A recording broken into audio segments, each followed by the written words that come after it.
The hashtag #DeleteFacebook has been trending on social media after it was revealed that the tech giant failed to protect the data of millions of users from being used for political purposes. The scandal involves a data gathering firm called Cambridge Analytica. It worked with multiple U.S. presidential campaigns, including Donald Trump's, and reportedly harvested the details of as many as 50 million Facebook profiles for its operations.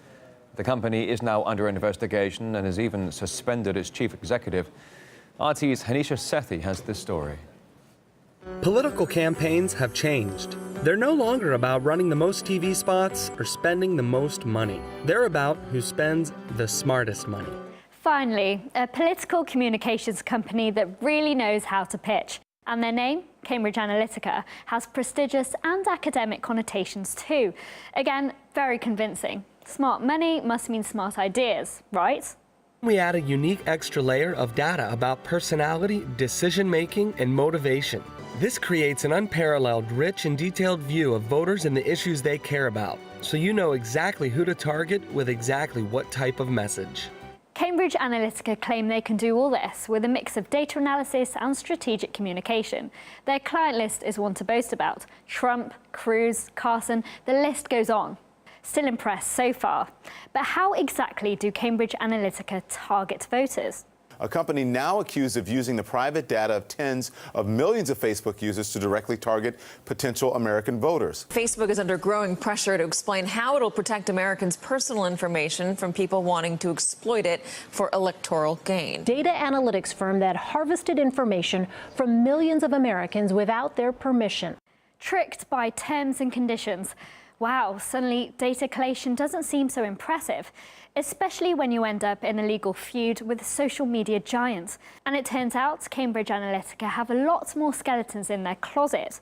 According to Britain's Channel 4 News, in their undercover investigation, they pose as potential clients interested in the outcome of the Sri Lankan elections last month. They found Cambridge Analytica secretly worked to influence over 200 elections worldwide, and their tactics weren't so squeaky clean. The two fundamental human drivers when it comes to taking information on board effectively are hopes and fears. And many of those are unspoken and even unconscious. It's no good fighting an election campaign on the facts, because actually it's all about emotion.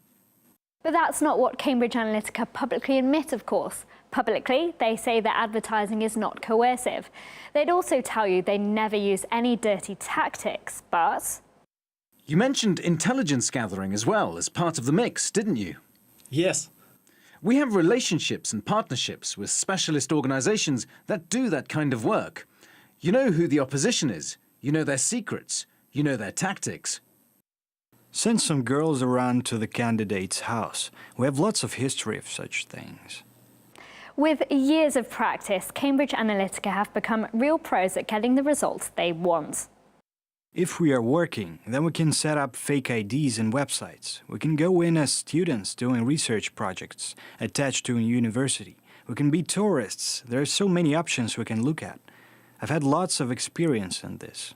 At Cambridge Analytica, we are creating the future of political campaigning. So it's a story with twists and turns, election meddling, swaying the minds of voters, using dirty tricks. But something is missing.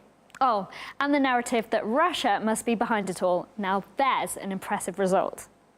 And Donald Trump's campaign was not the first to use Facebook's data gathering for political purposes. A former official on Barack Obama's campaign revealed how in 2012 they obtained much more personal information than their Republican rivals. Carol Davidson added it was all thanks to loopholes in Facebook's privacy terms at the time. Facebook. 2012 election. We got people to opt in, and the privacy policies at that time on Facebook were that if they opted in, they could tell us who all their friends were. Where this gets complicated is that freaks Facebook out, right? So they shut off the feature. So the data's out there. You can't take it back, right? So the Democrats have this information.